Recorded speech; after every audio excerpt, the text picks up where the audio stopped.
Content Crib podcast number 3. I think we're now officially in the top 6% of all podcasts or something, some number like that. It's all about commitment, baby. Yeah, exactly. 100%. So, all right, we're in the third one. Now it means we got to get in depth with something more than we have before in the past. So what do you think? Yeah, I think we should probably, before we get into a little bit more background about us, because we haven't gone down that narcissistic route yet. Nice. I'm just talking about us. Yeah. Which we probably should do at some point. But I want to hear, you have a lot going on right now with the wedding. And speaking of commitments, committing to 3 podcasts is someone that we're both married. That's about as big a commitment as getting married in my eyes. Yes. Marriage podcast 1 and 1A. No, so my son is getting married next on Friday, next Friday evening. And so I've had a long list of things that I have to get accomplished, put in front of me, that I wasn't aware it was going to be this detailed. So I've been a little bit out of pocket here the last, 4 or 5 days. And this week will be apparently all kinds of fun events going on that I need to be attending. So there you go. That's what's going on right now with me. Whatever your lovely wife, Lori, says, you just say yes and you do it, right? And I do it. I get a list and I nod my head and I move on to the next one. That's what I do. But yeah, so that's why I'm kind of not in my usual recording area here. And but it's good. And one of the benefits of being a seasoned podcaster, and I'm saying that totally kidding. I can make things work. So there we go. So you make guest appearances and you've had a podcast for years. I think you definitely fit the bill of seasoned podcasting. Oh, okay. Well, thank you for those kind words. I think that's not very true, but thank you. But I know that we were talking earlier, and I know that both of our pasts in some weird ways are eerily similar, where we've been in the wine business. I'm speaking for myself. I consumed way too much wine, so now I don't consume any wine. So anyway, it's interesting. I'll let you tell your story.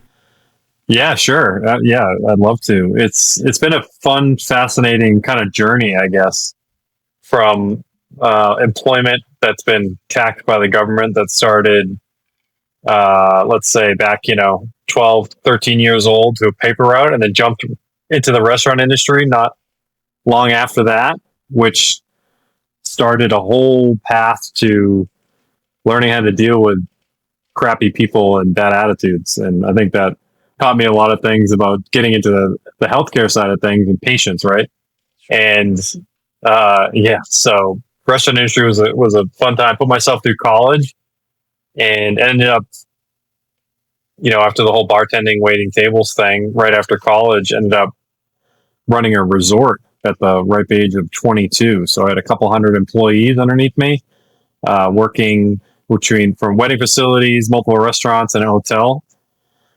Yeah, apparently the managing partner liked me, so he was like, "Hey, how about you want to do this? You don't really have a job right now, right?" I'm like, "No, I don't really know what I want to get into. I think I want to get into some sort of business related field and don't really know what to do. So I'll give this a try." So did that for a couple of years and realized at 23, 24 years old, I don't want my life to be revolved around weekends. And dealing with all the fun other people are having. And I had to buy stuff from people that sold me stuff. And one of those things was wine, because I curated the wine list for all of our restaurants and resort. And these wine salespeople would come in and pitch their products and whatnot. And I only had a couple really good ones. I actually modeled my career after one of them.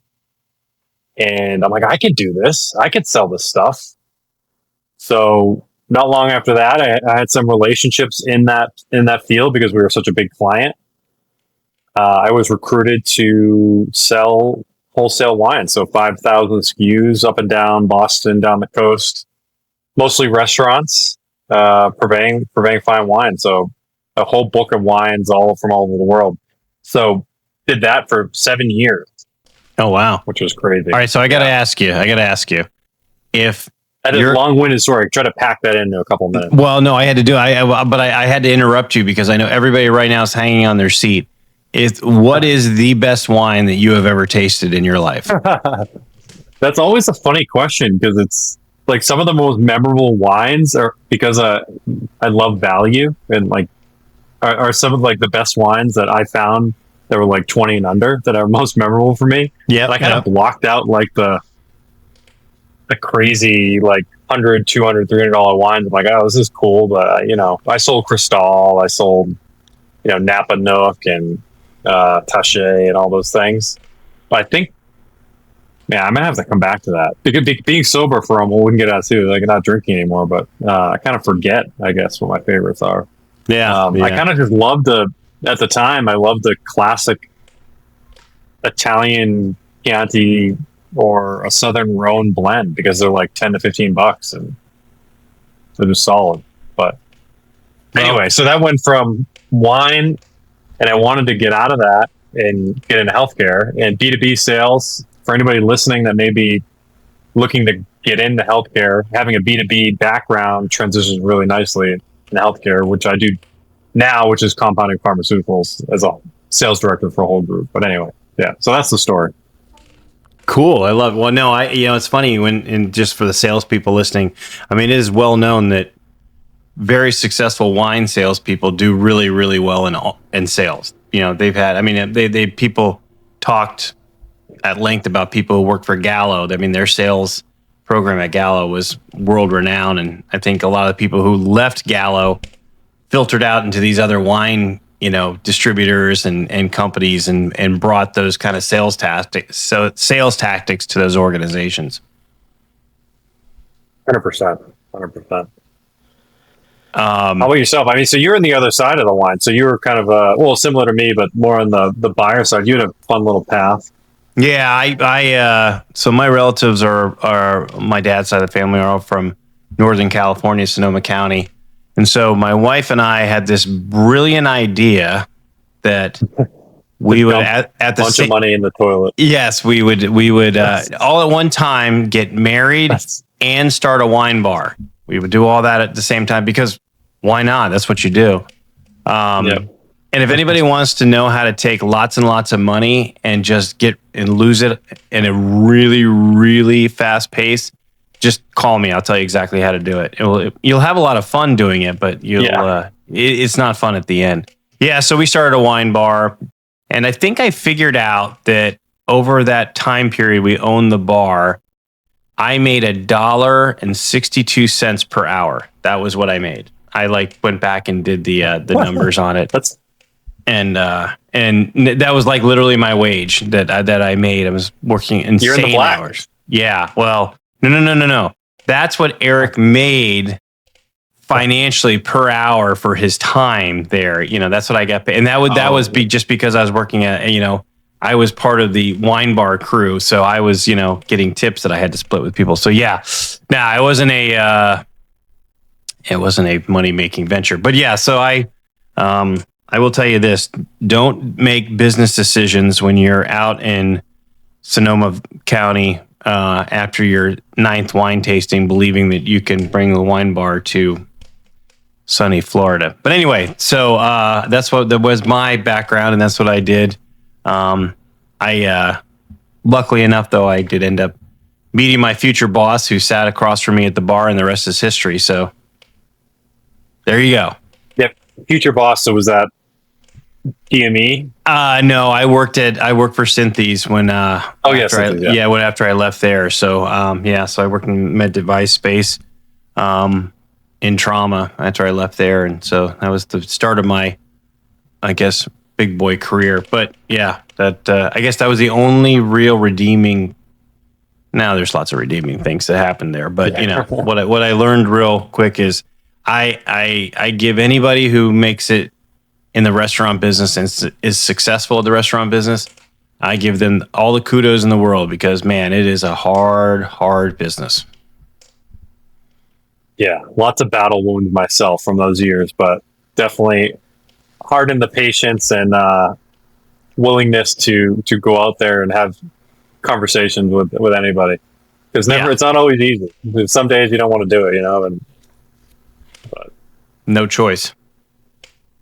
But anyway, so that brings us to now, after consuming way too much wine, we don't consume any wine anymore. So I'll let you tell your story on that. Yeah. No, sober, no more wine. It was interesting kind of way how that happened.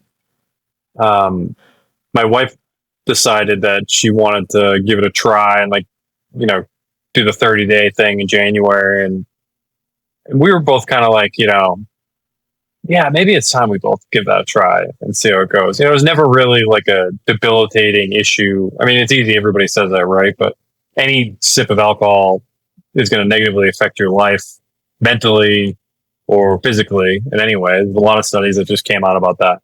You're right. So everybody has their own level of what's bad for you. But she took that break and I kind of jumped on the wagon, as they say, 40-ish days later, and to give it a try. And we both, after a few months into it, we're both looking at each other like, wow, this is kind of great. This is way better. Sleeping, losing some weight. We both work out, but when you're consuming all that sugar on the weekends and wine, I mean, it's like you can't fight that off. There's even if you have a perfect diet or whatnot. And it's never looked back. And I'd say it's been 3+ years, 3.5 years, and one of the best decisions besides marrying my wife. One of the best decisions I've ever made. So it's no problem going out, and anybody else wants to have drinks, and I have no problem hanging out while they do that. But I do the athletic brewing, so maybe if we put some money behind this, we can get a sponsor. Maybe they'd be interested. But I get that shipment direct to the door once a month. And, I didn't know you could do that. That's cool. Yeah, they have some amazing seasonal offerings besides just the ones I have in the store, which I like those ones too. Yeah, but Irish reds and stouts, and she likes the sour sour non-alcoholic beer. So it's delicious. Yeah, I just heard that. How about yourself? I heard they raised a bunch of money. So they're very, very popular. No, I love their stuff. Yeah, I same thing, man. I just one day I was like. This is just not working out for me. I was just like, this is not, my productivity had gone way down. I was absurdly overweight, kind of looked in the mirror, like, what happened here? How did this get to this point? It was just not, I'm just speaking for me. I don't ever preach to anybody who chooses to drink alcohol, man, more power to you, have fun. But for me, it is not a good recipe for me, not a good combination. It just takes away so many things in the respect of, that allows me to do what I do now. I don't think I would be doing it if I was still drinking, because that was my, I'll say it's my kryptonite for sure. And I don't think I'd even be doing this podcast. I kind of, no. Be really acceptable with the status quo and really happy and just kind of chugging along. No pun intended. Yeah. But the alcohol can be a tricky thing. It can give you that courage, quote unquote, but it also kind of numbs you into a state of contentness, it seems. And we can go on about it for hours. We're not a sober podcast by any means. So I thought it'd be interesting to at least tell her something in common that we have. Yeah. No, it's very, very much so. Yeah. It's, and again, I know probably, and I'm not, speaking for you, but I know for me, it's like, now I try so many new things. I'm like business ideas and productivity things and things like that. I try. Whereas before I'd just be like, well, what time, when's it going to be 5 o'clock? And, 5 o'clock was people don't talk enough about that. I thought that it's the same thing with me, and I 100% try new things and kind of push the limits. It's interesting. Yeah. I don't know what it is. I guess it's just for certain people. I mean, other people don't have that issue at all, but I mean, for me, it's just, and not that, I don't know whether it took away the inhibition that I had, or I don't know what it was, but, yeah. So anyway, that's, so we have successfully reduced the amount of revenue that wine companies have and alcohol companies have, which is good. No, it's actually I had a weird conversation with somebody today about that. an interesting conversation on another podcast, actually, that the alcohol industry is really hurting right now. That Yeah, people are not drinking nowhere near like they used to, and that it's really there's a lot of turmoil in that business right now. Which I'm not surprised to hear that. It is funny how it's actually gone on trend too at the same time, which I'm not upset about it. You know, there's more mocktail options and non-alcoholic beer options. When we were in Portland for Content Crib 3.0, there was several craft Maine brewers that were on menus that I got to try. When Seth and I were out for libations before meeting you guys for dinner, we okay. had some drinks, and there was some great non-alcoholic craft beers that I'd never tried before that were on the menus that, you know, nobody would have ever thought was a thing 3, 4, 5 years ago. Yeah, no, you never. And now, it's like, people got it. Do you have O'Doul's? And you kind of look around like, oh, yeah, it's non-alcoholic beer. But now you're right. Now they have, several on tap. So, but yeah, it's funny. But one of the back to, but yeah, that's our life story.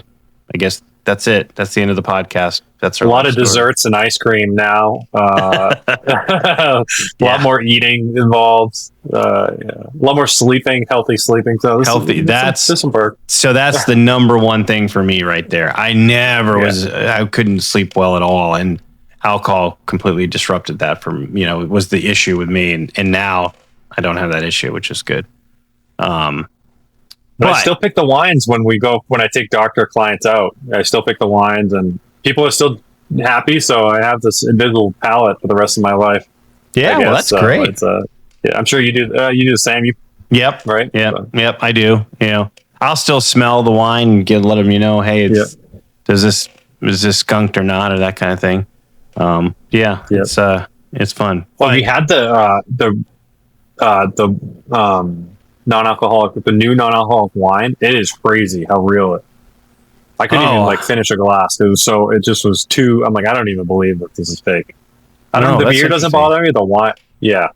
Huh? Because I tried a non-alcoholic wine and it was not good. It was not good at all. But this was years ago, so probably the first iteration of the non-alcoholic wines. But so I'm gonna totally take a left turn on this whole podcast. Get ready. Here we go. So what's your favorite AI tool that you're using these days? Favorite AI tool right now is actually just built a website with Durable, and I did it in like less than 10 minutes. Oh, really? So my favorite AI tool changed before, like about half hour before this podcast. So I thought that was pretty cool.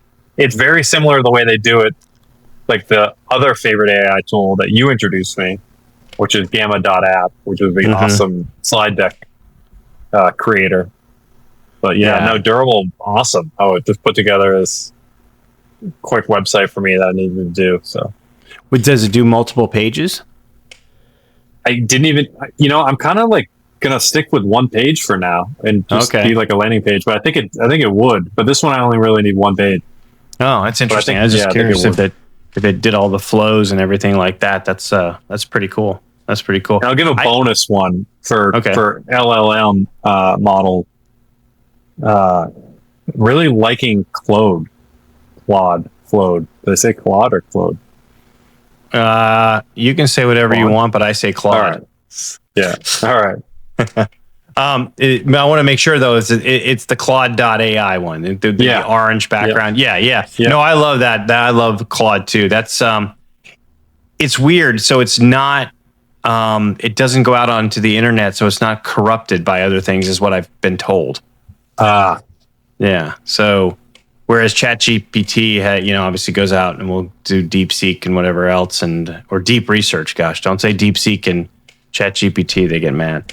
But yeah, that's what I've always just been a ChatGPT and a Claude guy. That's what I've used for the most part, different things. And then of course the images started, with ChatGPT came out. So I spent a weekend completely wasting my time creating images, and exciting for when it comes on. But yeah, it's I I'll tell you what, man.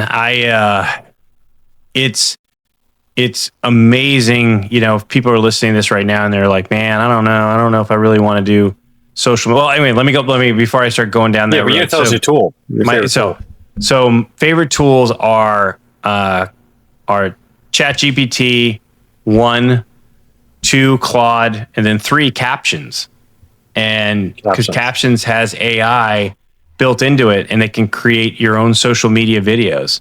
And I mean, for $20-something a month, I don't know if you're following my content, you'll see that I make, you know, very professional looking videos.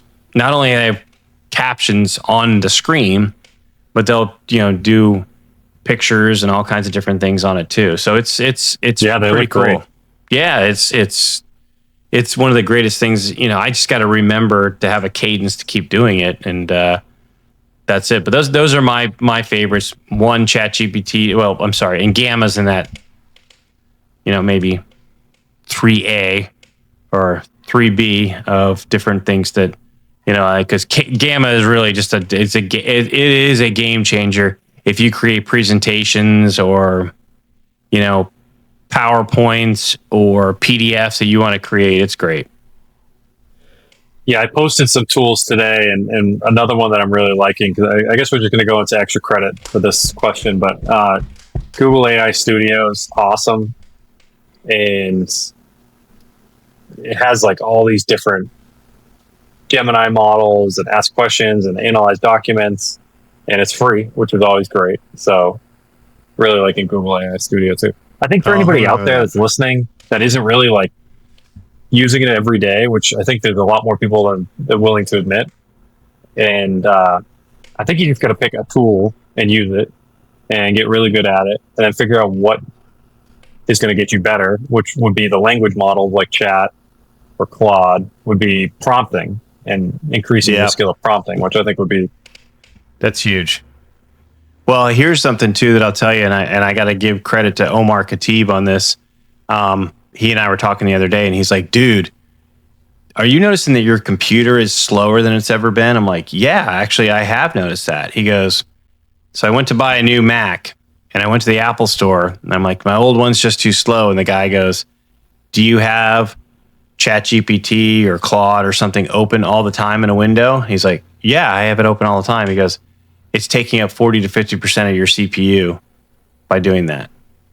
So, well, that answers my problem too. Yeah, it really answered my problem. So every time you're done with it, make sure to close out of it altogether. That's my tip of the day. Then you won't have to buy a new computer. Wow.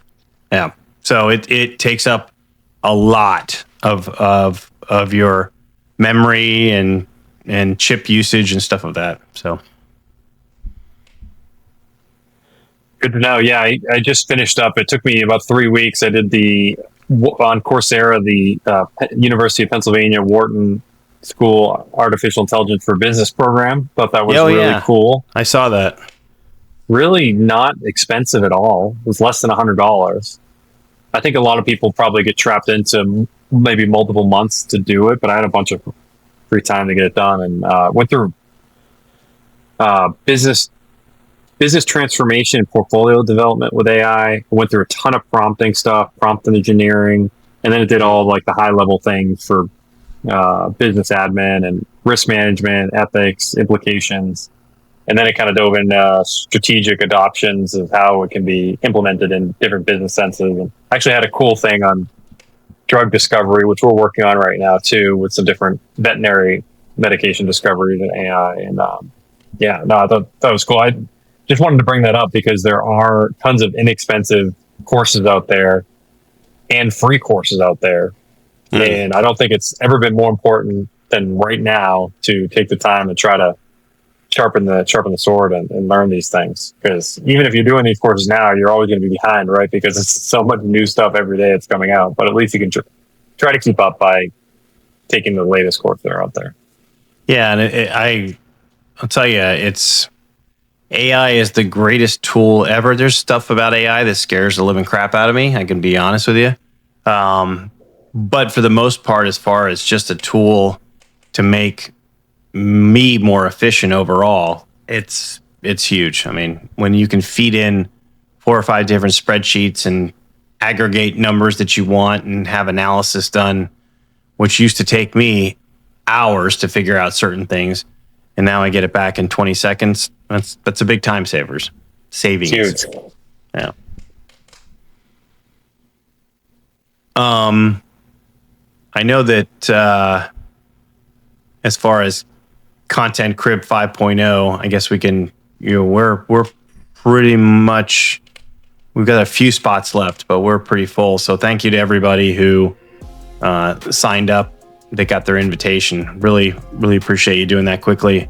It helps us as far as gauging, where we're going to be next. Yeah, we have a lot of work to do to get ready for this one too. It's going to be super custom to everybody, and we're going to have to really dial it in for everybody, make sure it's to a T, exactly to their business model and their goals, and that's really our vision for this one. So yeah, and as we've been talking, we're going to build an AI agent with everybody there. So it's going to be your own McKesson or your own business consultant, and you don't have to pay hundreds of thousands of dollars for it. You're going to have it at your fingertips, which is pretty cool.